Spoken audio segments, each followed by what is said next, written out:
Hello, welcome to the James Cooley Show. It's your life, and I'm your host, Dr. James J.C. Cooley. And I tell you, we got such a fantastic show today. I want everybody to sit back and grab you about 5 or 6 bags of popcorn and get ready for this lesson learned, because you are going to learn something. I got one of my friends who is an absolutely fantastic guy when it comes to talking about wealth management, wealth preservation, and especially during tough times like we're in right now. You know, we have to be able to be creative, and I don't think that we can just lock everything in the market. We have to come up with ideas on how to create and accumulate wealth. And he is the best in the business. He's been doing this for quite some time, and he's going to educate us. We're talking about no other than the one and only Ryan Garland. And I just tell you, this guy, mind focus wise, just a great person, great father, great husband, and a great educator. So again, sit back and grab me some bags of popcorn, because we're going to do this. First of all, I want to tell you a little bit about this young man. With the purpose of the show, Ryan, what we're going to do is get a chance to know the CEO and founder of Ryan Garland, which is his company is called Paradyme. We're going to discuss a little bit about the topic of hedge against inflation. We're going to talk about some of the data-driven mindsets that we all need to be aware of. Most importantly, we're going to talk about markets, updates, and trends. I mean, it always happens. But then we're going to discuss what Paradyme and Ryan Garland's strategy for the next 2, 5, and 10 years. How you got to have a plan. If you don't have a plan, you're not going to get there. So I want to bring this great guest on right away, and let's get started with this. How are you doing, my friend? How are you doing?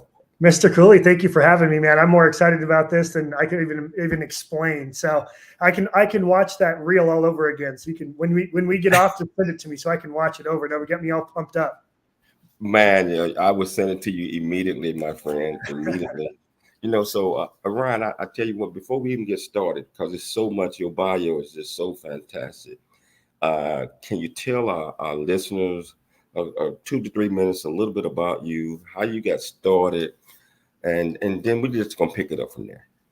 Yeah, no problem. So I, in my high school days, I was very fortunate. I actually was introduced to a really good friend of mine that his mom was the office manager of a civil engineering firm in Riverside. So this is downtown Riverside County, Southern California. And during the summer, they needed people to help them move. They did a big expansion to their building. So they asked me to come in with 4 of my friends. And at the very end of the summer, I was the hardest worker there. So the operations manager for this firm came up to me and said, "Hey, you're a great young kid. We know you're playing football, looking to go to college. I'd love to give you a part-time job after high school. Maybe come clean some ashtrays, put paper in the printers, deliver mail, take executives' cars to get washed, kind of name it."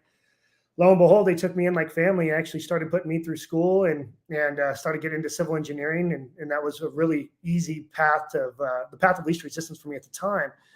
But I will tell you, I was not the guy to sit in cubicles for the rest of my life when I was young. And so I had a lot of friends in the mortgage business.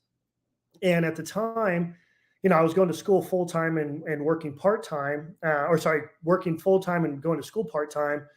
And it was really difficult to get through school because I was working so much. And so I had buddies that were making pretty good money doing mortgages. And I said, well, shoot, if I could do some mortgages and make a pretty good living, then I can go to school full time and try to get through that. And so I ended up taking my a 2-week vacation, went over and started selling mortgages and made about 7,000 or 8,000 my first week and realized I could do this for sure full time.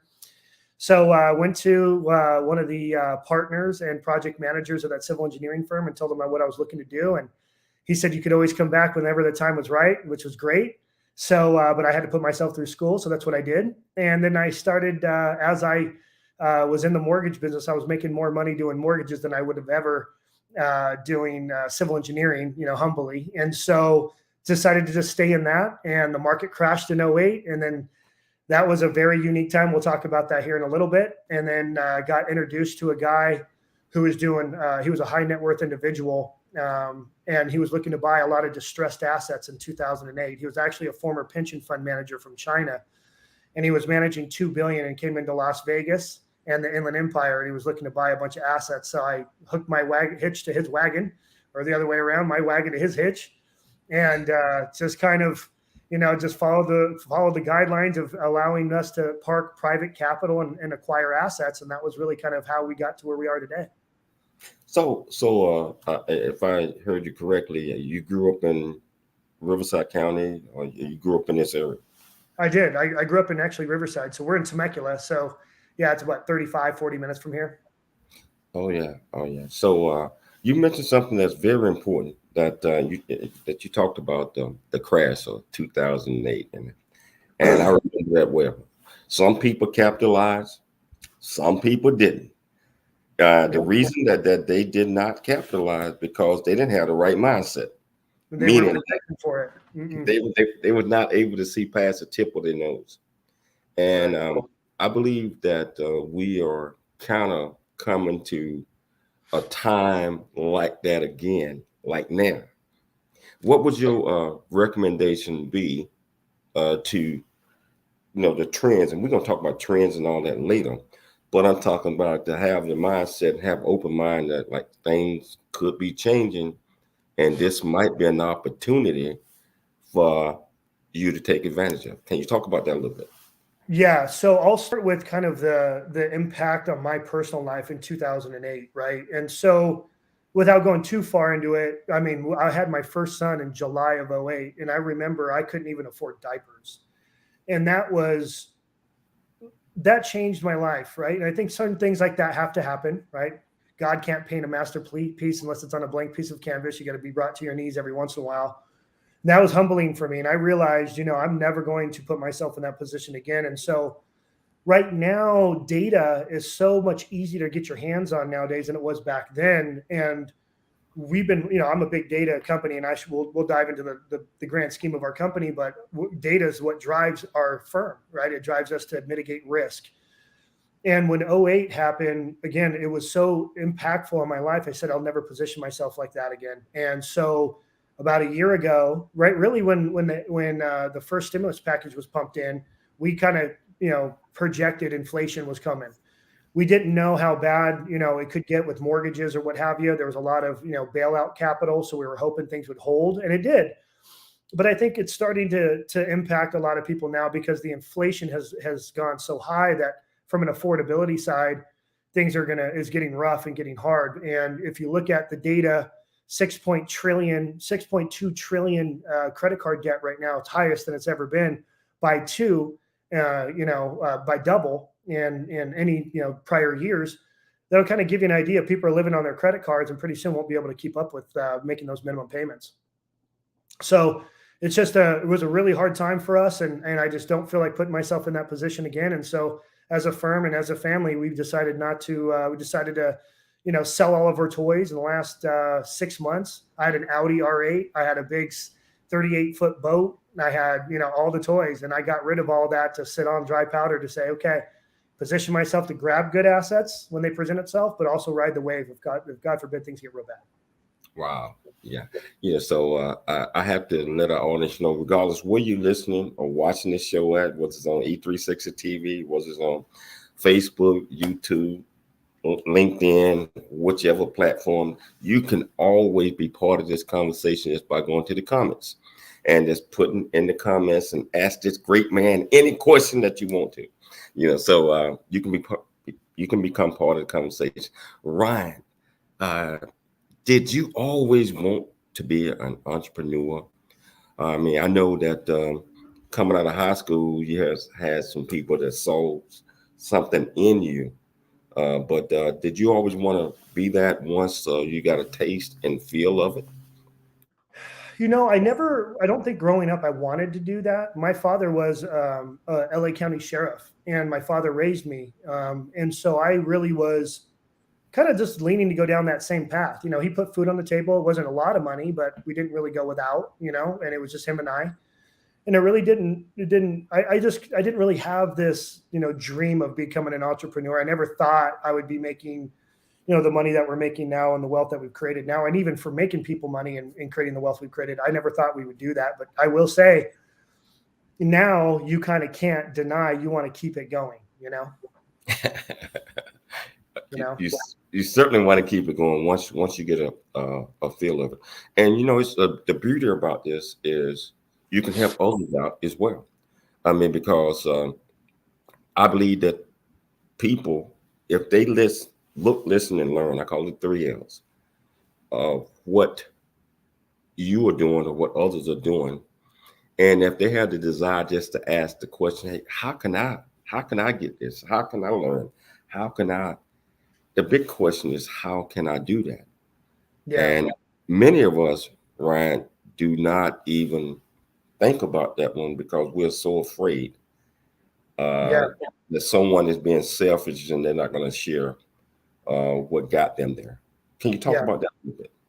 Yeah, as far as, what kind of driving. So, I think what it was for me is when 08 happened, I didn't care what it was going to take. I don't care if I had to dig ditches. I just wanted to put food on the table. It was such a hard hit for my self-esteem. I think for any man, any woman, any father, to not be able to put food on the table and watch your family suffer, it's just not, it sucks. It's really bad. So I think what happened was as doors were just opening, I started just kind of walking through them. And really, since I was already kind of in the mortgage business, in essence, you're self-employed and you eat what you kill. And when you have a down market and no one's, making moves and no one's buying homes, you got to figure it out. And that's really where my knowledge base really stood was, mortgage. So getting into the private sector, working with a high net worth individual, we started doing fix and flip financing and REOs and all those short sales that people were taking everything out of the houses and gutting them. We were kind of like that small niche group that would come in and renovate the properties, lend money to the flippers that were doing it. And so I was able to figure out a way, but I tell everybody, and this is one of my biggest pushes that I talk to even on my social media is surround yourself around the right people. You cannot have a dream on your own. You can't reach out, feel, taste, and smell that dream unless you're with her and around the right people that have done something with their lives and have stepped out and will be the kind of that voice to push you and keep encouraging you and tell you, hey, it's okay to have hard times. It's okay, right? You just have to have the right people around you. And I think that's the one thing I really focused on too. Wow. I want you to hold that thought because it is so important that you surround yourself with people you trust. Surround yourself with people that you can learn from and always be cognitive of the people that you are surround with, the 5, just like you already know, the 5 people that you hang around the most. If you add that up, you average of all 3, all 5 of them. Average of all 3. that's looking at your friends, you're like, oh man, we all have tattoos and lifted trucks. We're all one of those guys. So I tell you what, we're gonna take a station break, but when we come back, we're gonna dive off into Paradyme. We're gonna dive off into all the things, the resources, what your company present and what they do. So I tell you, want to be part of this conversation? Go to the comment section. This man right here is getting ready. He's putting it down now, but he's really getting ready to put it down. It's Your Life. I'm Dr. James J.C. Cooley. We'll be back shortly after the break. Really get a chance to know who you are. And once you know who you are, you truly know who you are, love who you are. Love who you are. You're a masterpiece. Love who you are. Love who you were born to be. Love me some me. That's what I'm talking about. When you leave high school, you gotta know today or tomorrow, hopefully today, what your plans are. Hopefully, there is no bad decision unless there is no plan. Create, collaborate, commit with confidence. Commit with what? Commit with what? And everything that you do.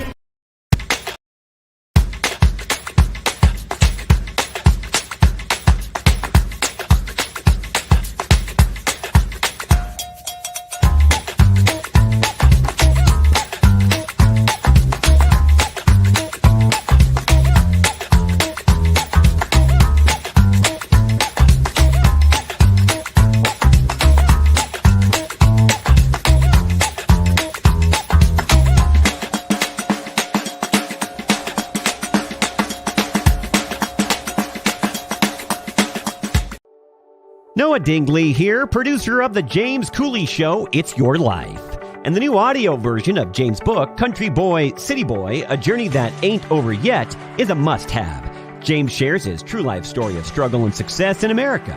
It's both a cautionary tale and a roadmap to achieving the American dream. Get the new audio version of Country Boy, City Boy, A Journey That Ain't Over Yet by James Cooley on Amazon.com or wherever audiobooks are sold.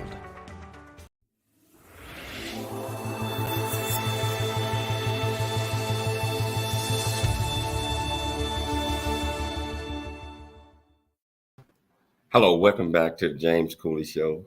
It's Your Life, and I tell you, my absolutely fantastic guest here is educating us. And, you know, he's telling us a little bit about some of the things that we need to think about in order to become, I would say, wealthy, or get an understanding of how to make money, and develop the type of mindset that is going to be required to produce wealth. And a lot of people sit back and they think about the wealth. I'm in the market, I'm in this, I'm in that. I believe that you have to be a player in a lot of different perspectives, a lot of different things in order to be well-rounded, in order to grow, most importantly, in order to be a player in the game. Because it's all about legacy. I mean, you want to be it for yourself, but you also want to leave a legacy for others. And it's all about helping others. And that's what Ryan is all about.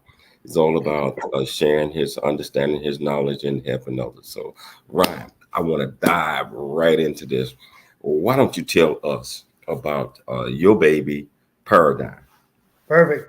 So this is where we get to the meat and potatoes. This is the point, right? So Paradyme, since 2009, we've been doing anywhere between $10 and $30 million a month in private lending. We've expanded nationwide, and what I mean by that is we do a lot of commercial finance. So people who are fixing, flipping properties, a lot of those guys that you see on the show, HGTV, that are flipping properties, fix or flop, what have you. You'll see I stood up with Tarek and I speak at events and Marriott hotels across the country and so forth. And I teach people how to leverage private financing to acquire real estate and create wealth. That's one thing that I do. But in 2015, what I did is I optimized my existing platform, which was my social media. I had kind of been the first one to really push marketing on Facebook. This was a while ago, but I had built such a big following that I wanted to see how I can monetize that following. So what I did was I reached out to one of my attorneys. I said, listen, I know there's solicitation rules, but I want to start raising money through social media. And so once I learned the compliance side, we did a marketing campaign and we raised a little over $1 million in a weekend.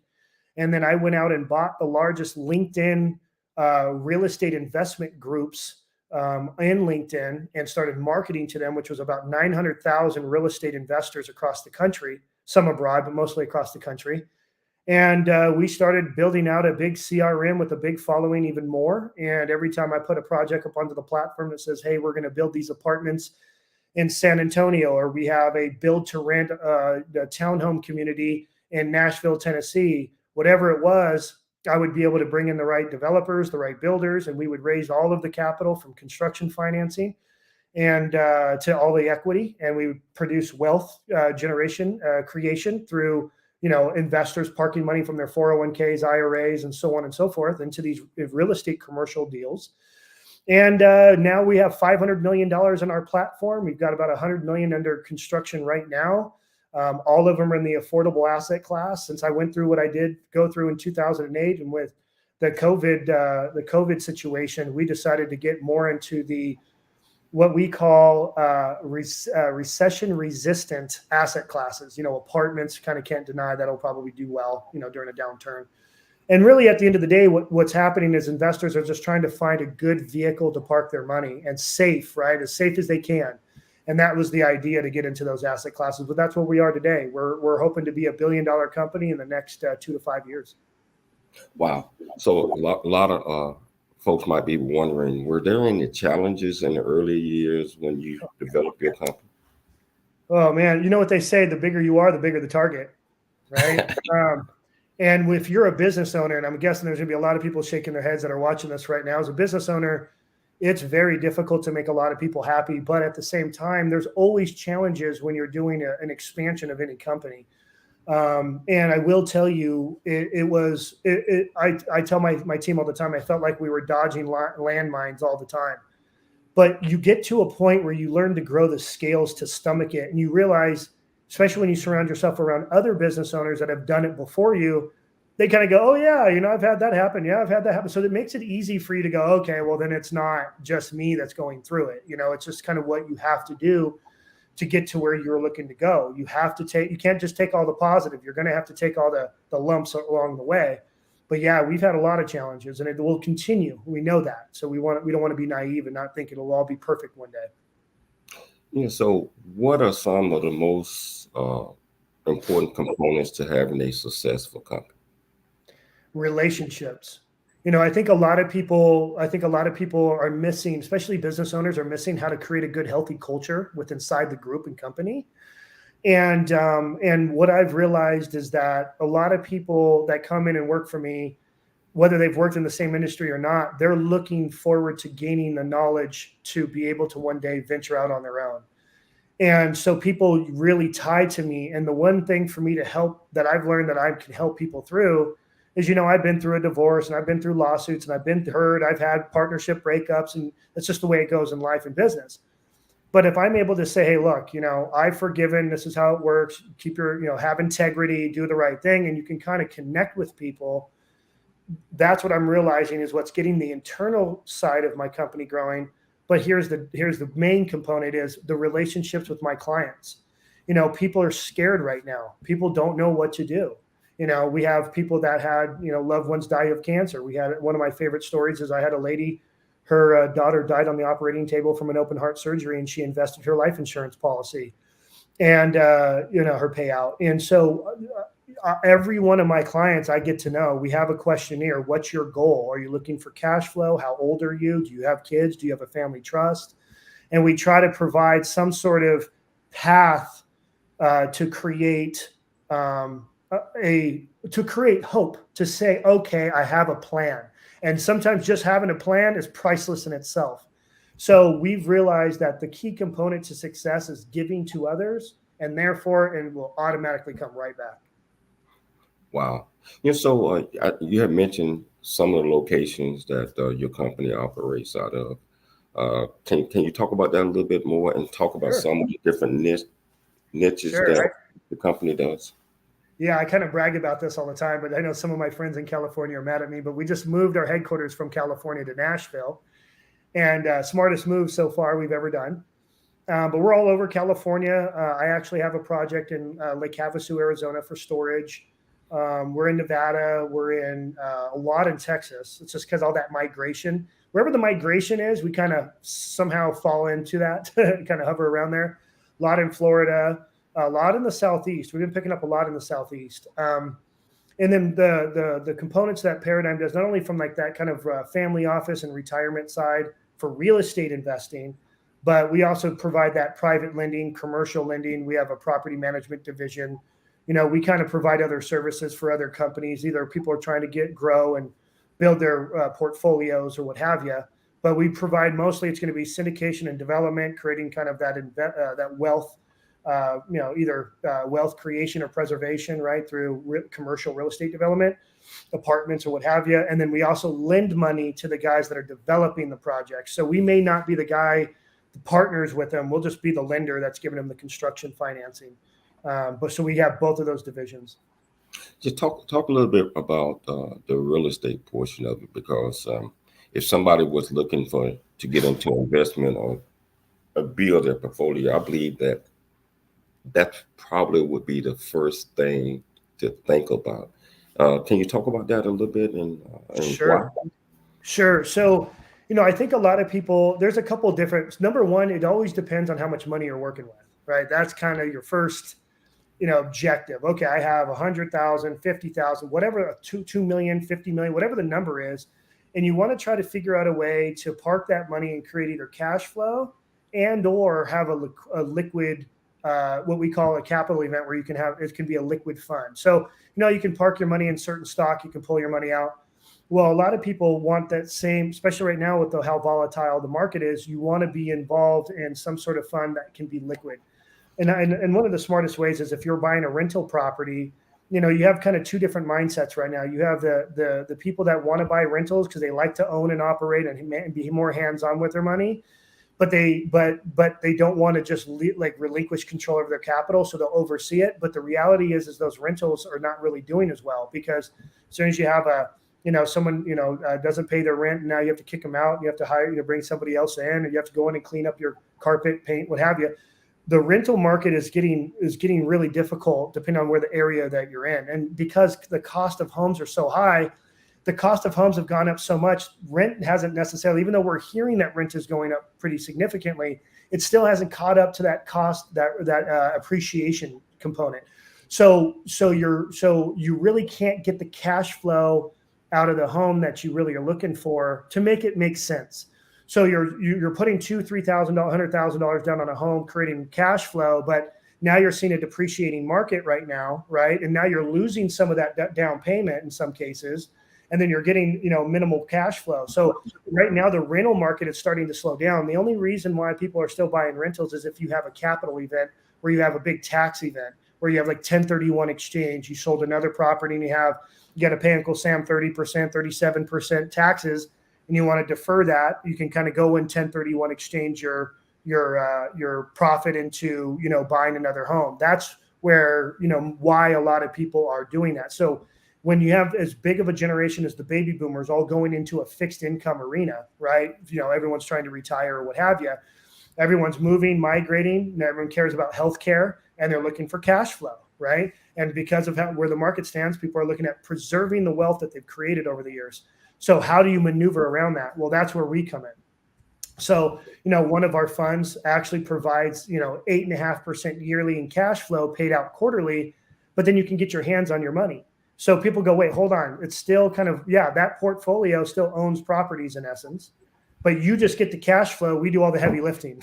We do all the work, and that's where people go, okay, that makes sense. I would rather not have to deal with tenants and getting a phone call at 3:00 in the morning going, my hot water heater broke and my air conditioner's not working, then forking money out and managing that too can become a pain in the butt, especially if you have multiple homes, so it's you kind of, everyone just needs to kind of, choose which direction they want to try to maximize their capital, sure, but do you also want to put a lot of work in to do that? You kind of have to figure out which direction you want to take. Wow. Hold that thought. We got to take another station break. Sure. But it just is getting exciting. And you're educating our audience. So you mentioned something that I want you to talk a little bit more about that when we come back, about the 1031 exchange. Sure. Just to give them an education of what that means. So I'll tell you, you want to be part of this conversation, go to the comments, ask this great man any question you want to. We'll be back shortly after the break. It's Your Life. I'm Dr. James J.C. Cooley.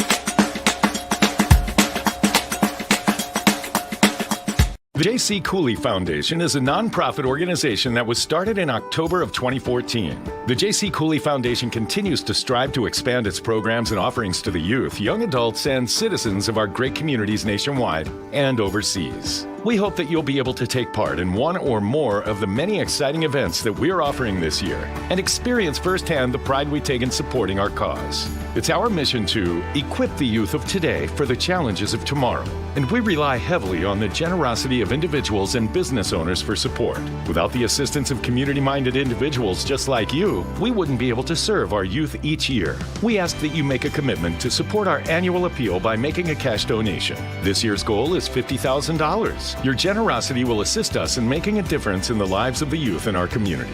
You can give online at CooleyFoundation.org. Remember that every donation makes a difference regardless of size. The J.C. Cooley Foundation thanks you in advance for your contribution.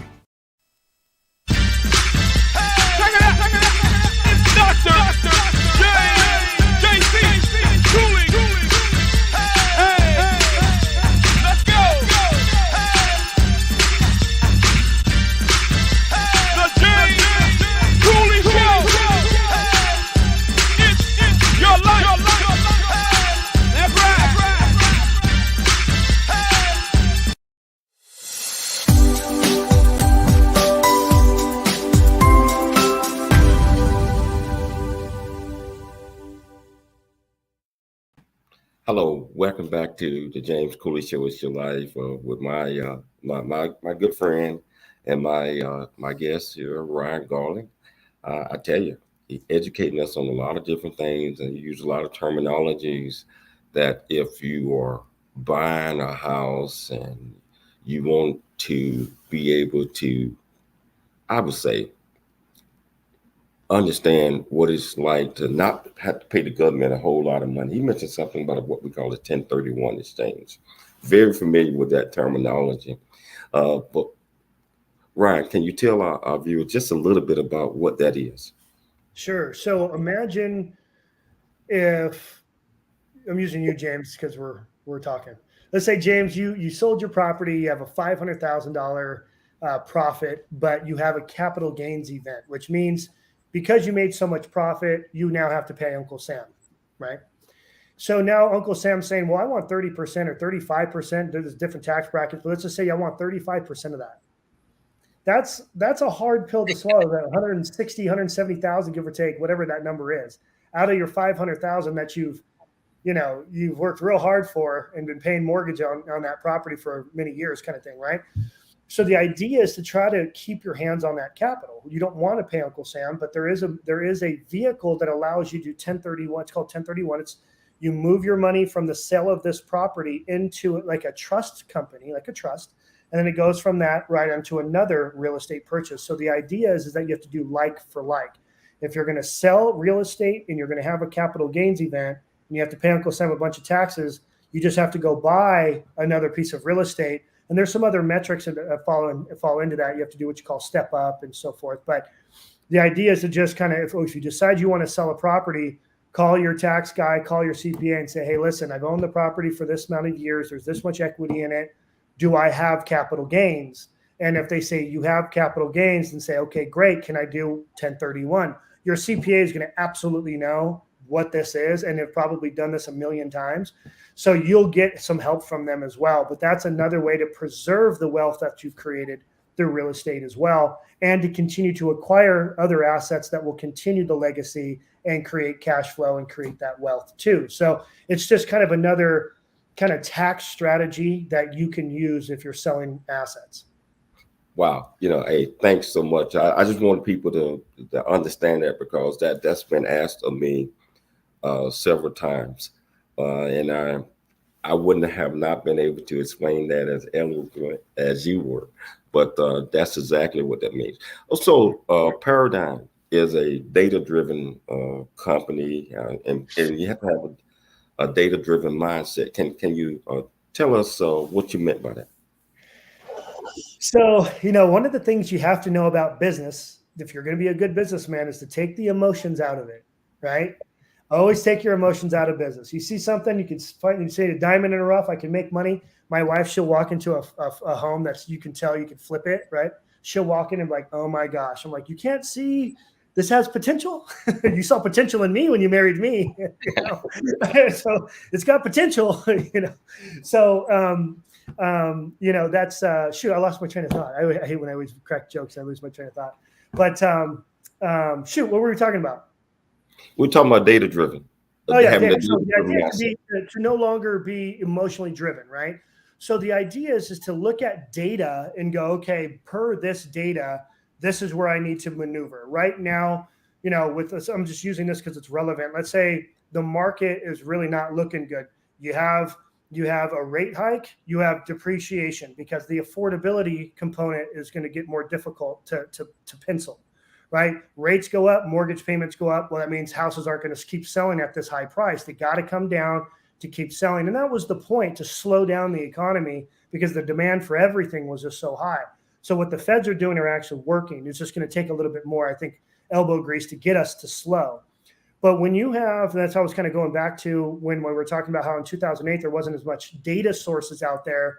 Now there's just so much data out there and so many great resources that are non-biased, non-political, black and white, which direction to take and what's going on, that allows you to kind of maneuver your personal life and your finances around that. And that's really important, you know? And I think that's what a lot of people are forgetting, because, and it's totally natural. If you have, you know, look, when you get older, life doesn't get easier, right? So now you have all this capital, you have all this accumulation, you have all this wealth, and you don't know what to do with it. And you've been so consistent for so long, you don't want to lose it because you have kids that you want to give, or grandkids that you want to give some of this wealth to, and put kids through college, whatever the case may be. You got to be really smart with it. So if you can take your emotions out of the decisions to put that money into work, you got to look at what things that align with what your goals are, look at the data, and make decisions according to the data and where the world is going. And that's really, really important. Yeah. So Ryan, tell me, what is your current perception of the market? You mentioned the market these days, the current updates and the trends. Can we talk about that a little bit? Sure. So right now the trends are, people are scared to buy, because everyone thinks if I go buy a house, it's going to start depreciating. Today, I was, right before you and I got on a call, I'm going to just kind of read this off. So this is from Bloomberg. U.S. mortgage lenders are starting to go out of business, right? So I'm reading this stuff consistently. And what you're going to see, in my opinion, is, and this is, again, I'm trying to be humble here, real estate agents, LOs, you know, they were out there buying all their toys and all that fun stuff, and it was great. But you're starting to see that bottleneck. And I try to tell everybody, start offloading toys as fast as you can, because otherwise you're going to start taking discounts to get rid of it, especially if you have it financed and you have to make payments. You want to try to minimize your overhead. But the biggest trend I think you're going to see is that we're going to have a downturn you're going to see this depreciating market and this slowing market for at least the next 12 months from today, from August 2022. I don't see until the end of next quarter, 2023 Q4, before we start seeing some hope and where the market's going to end up, and when we're going to hit a bottom, and to start be able to kind of go, okay, great, I can start looking for an upturn market. I don't think we're going to see that, and the reason is because right now, and I can't disclose names, forgive me, but I have a really good friend of mine that owns a big mortgage company. And over the last 2 years, he started spending a lot of energy building his back office resources in the Philippines, because the cost to manage to get, you know, the Philippines and, you know, offshore labor, in essence, you know, is a little easier and a little cheaper than having to hire here in the U.S. Well, as taxes have gone up, and as a business owner, I've had to try to hire people, good people, but I've had to increase their pay just to have the right people. And it can cripple companies. It really can. So you're seeing all these companies go out. Well, now he's got operating and running business. The market's crashing. He laid off 3,000 people. Okay.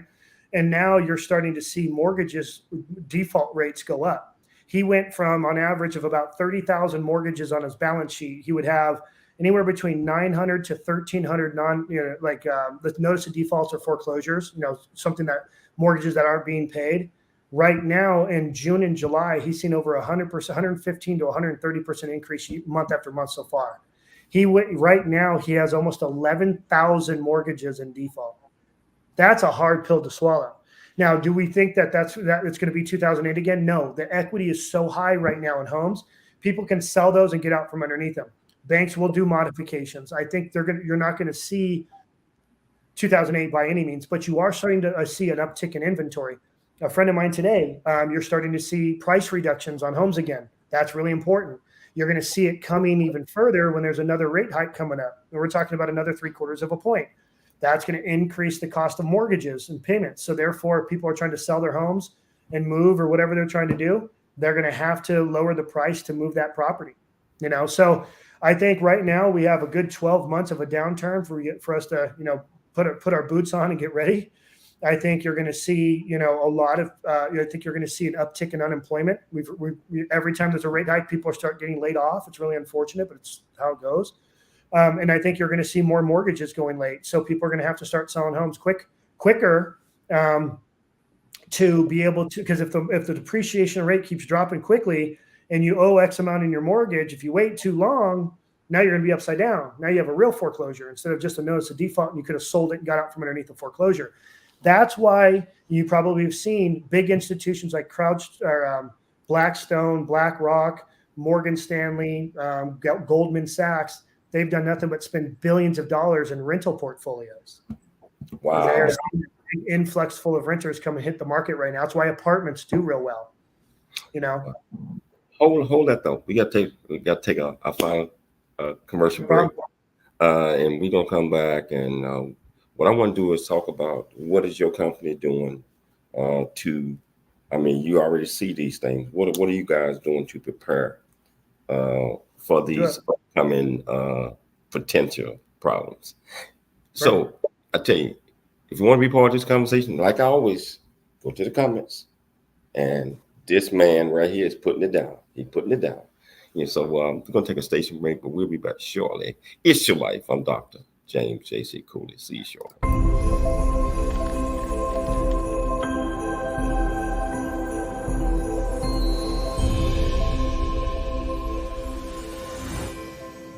Hello.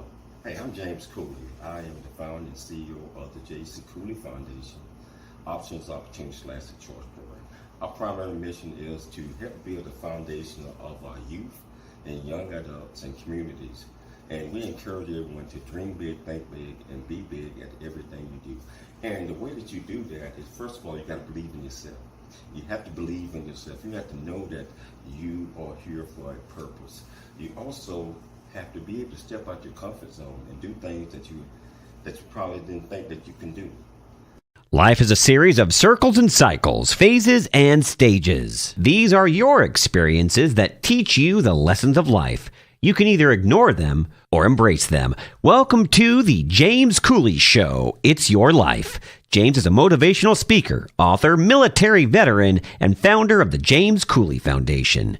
James is here to equip you to strive for greatness and to overcome adversity. It's time to get equipped today for the challenges of tomorrow. Now, here's the host of It's Your Life, James Cooley.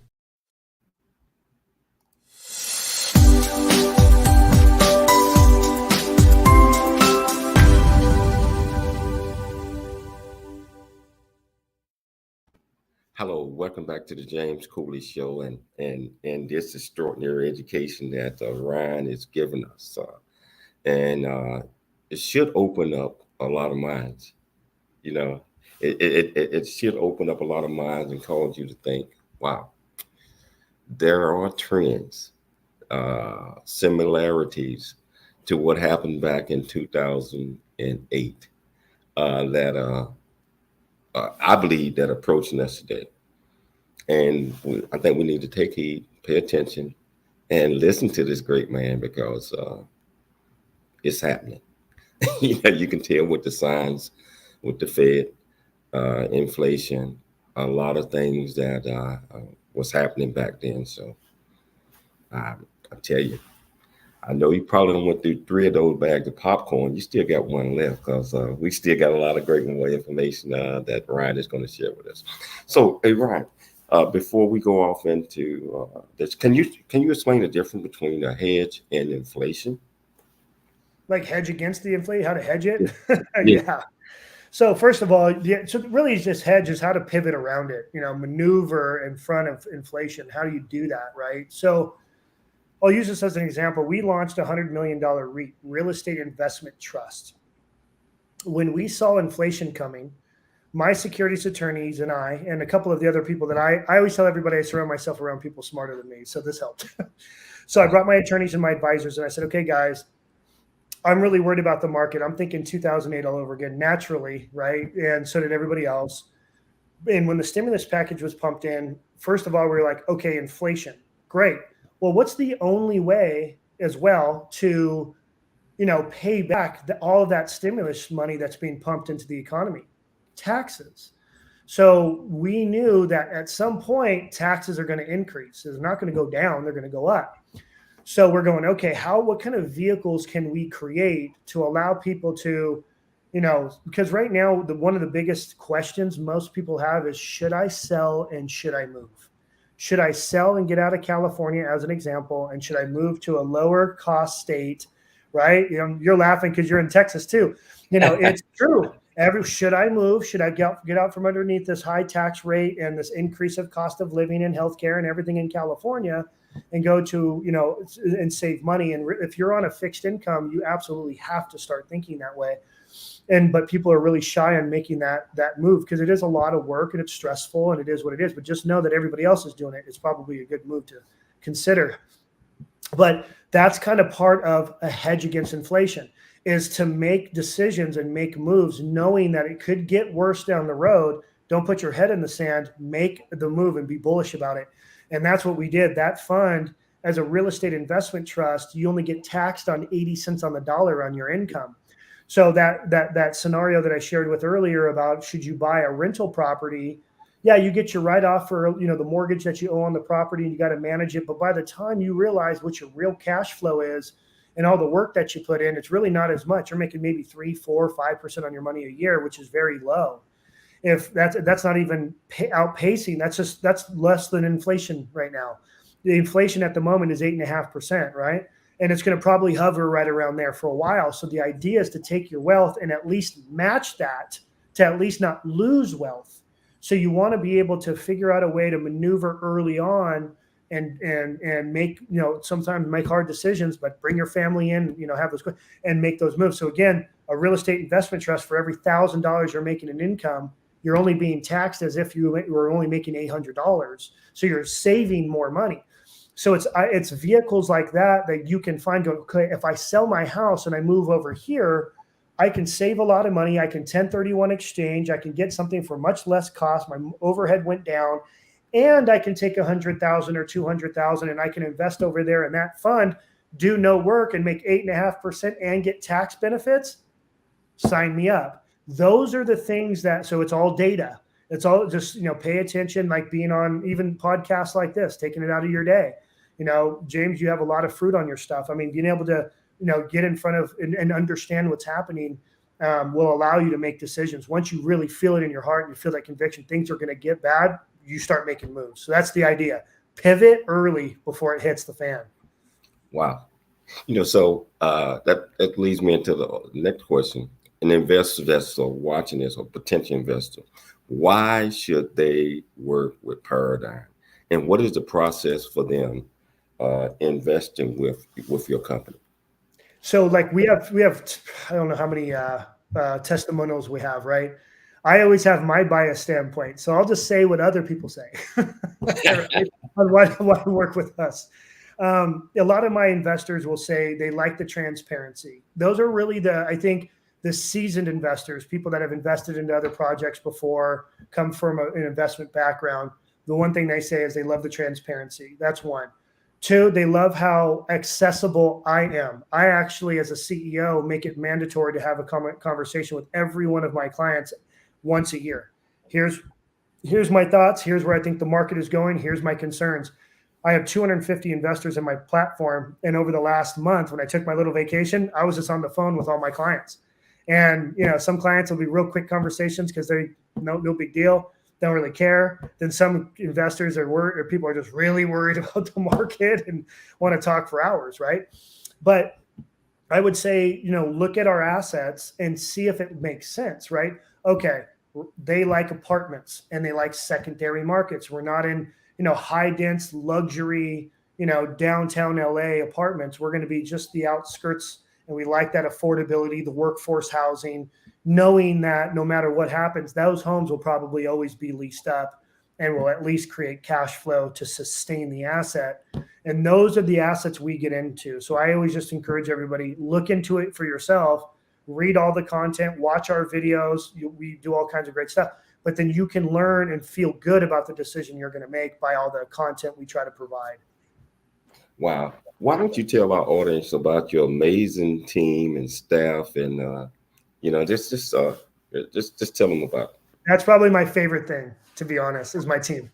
And it took a lot, it took a long time to get the right team, but once you have it, it's just priceless, So Doug McAllister, the former mayor of Marietta, is the president of my company.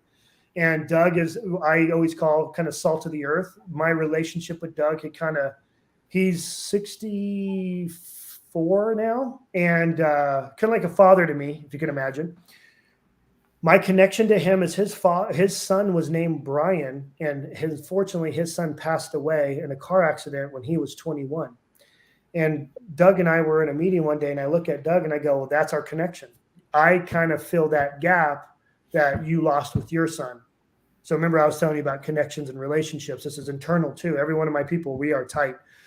And then, so me and Doug are really great. Doug does a lot of I call handshakes and kisses babies, right? So before we go and get a development in a city, he'll go in and meet the mayor, meet the planning department, meet with all the city electives, what have you, and make sure that this project fits what the city's needs are and desires. Because if the city likes it, the likelihood of us getting this built is much greater, right? And it's a safer investment. So that's one part. No, that's one person. Joanna is like my, it's funny, I tell everybody, I think I work for her. She's my ops director. She doesn't forget anything. She actually took a company, national and international, in the real estate space, mortgage and wealth management. She sat side by side with the CEO in the startup, and then took it to 400 or 500 employees nationwide. Took another company, same thing, went from a startup, sat next to the CEO, and took that international. And then she was driving every day back and forth down to San Diego. And I had, looked for somebody that was kind of in her lane. And she quit and came over and took a pay cut because she hated driving all the way down to San Diego with all that traffic. And now she's making more money than she did before, but she earned it, I'll tell you that. But she's my right arm. She doesn't skip a beat. In fact, when we moved our headquarters to Nashville, she uprooted, her and her husband and her 2 kids moved to Nashville for me in this company. So that's another person. Yeah. I have Brianna. Brianna is probably she's our bubbly, unbelievably smart, doesn't skip a number, pennies and cents, or like she doesn't sleep at night if we're missing a penny somewhere kind of thing, and she does all of our, she communicates with all of our contractors and developers. And she prior to me, worked for one of the largest electrical contractors in the state. So she knows how to kind of balance a lot of balls, if you will. So she came over and started working with us. I have a marketing team. I have an investor relations team. All of them. One of my marketing guys came from Kawasaki. He did like a lot of the marketing stuff for extreme sports for Cowie. So all of our stuff is kind of cool and hip and fresh and new. I got a social media director. She's kind of fresh. She's new out of college, doing really well. Very proud of her. Works her butt off. And I have other handful of people that are like outsourced. They're out in the streets. They're meeting people, bringing in business or what have you. But I have people in Nashville, Denver, and Florida. Wow. But I kind of gave you executive team level. Man, that's great, man. You know what I tell you, the enthusiasm when you start talking about your team, it shows. I mean, it shows them. And everybody should probably wish that they had a boss like you, because it just shows. So we're down to the last couple of minutes of the show, Ryan. What are 3 takeaways that you want our viewers and listeners to get from this absolutely fantastic conversation that you and I are having? I would say the number one right now, I think, I say this respectfully, don't be naive on how bad the market can get. Start thinking kind of the worst case and move and maneuver. Having hope is great, and don't get me wrong, but I do think that it could get pretty bad. And it's really hard to be in my head, because I have conversations with bankers and CEOs, and the guy I was telling you that owns another big mortgage company, and I'm just hearing all the horror stories. And so it's real hard to kind of think that things are going to come out, we're going to have a soft landing that we hear all the time. It could be different. The other takeaway is make decisions, don't look back. Make a decision, don't look back. Do all your homework, sleep on it a little bit. Make sure you talk to everybody you know and love. Talk to other people that you would look up to. Read a lot. Kind of study before you make a move. Data driven, right? And I would say 3, surround yourself around the right people. Right now, go find the people that are, even if the market's doing bad, they're and the business, but they're held themselves with high integrity. They're making sure they're giving back to others. No matter how hard things are getting, they have integrity and they're taking care of people. Surround yourself around the right people. I would say just those three things. If you can kind of hover right there and put family first. I love it. I love it, my friend. I love it, man. Real quickly, how can our audience or anyone get in touch with you or your company if they wanted to? Real quickly, we only got about 20 seconds. I tell everybody probably the fastest thing to do is go to our website, which is paradymeinvestments.com. That's really simple. You can get all of our information on there. If you want to get to know me more on a personal level, I tell everybody to go to my Instagram, type in RyanJ.Garland, and then it's Paradyme_private equity. That's my Instagram. I tell everybody, if you just want to kind of see our flavor, I do a lot of market updates on there. I just posted a 10-minute video the other day, a little long, but just kind of my thoughts on, certain funds or what have you. But that's probably the best two ways to get a hold of us. Man, I want to thank you for taking time out your busy schedule. This was fun, my friend. Fun and education. Yeah, pleasure. I really appreciate you having me. You know what? I got to get you on again, man. I know it's kind of hard to pull you away, but this is so much knowledge and that we all need to understand. So thank you so much, my friend. You bet. I hope, I hope that those takeaways that you just heard Ron say, that you use some of them, but always, just like I always tell you, dream big, think big, and be big at everything you do. We'll be back next week, same time, same place. It's Your Life. I'm Dr. James Cooley.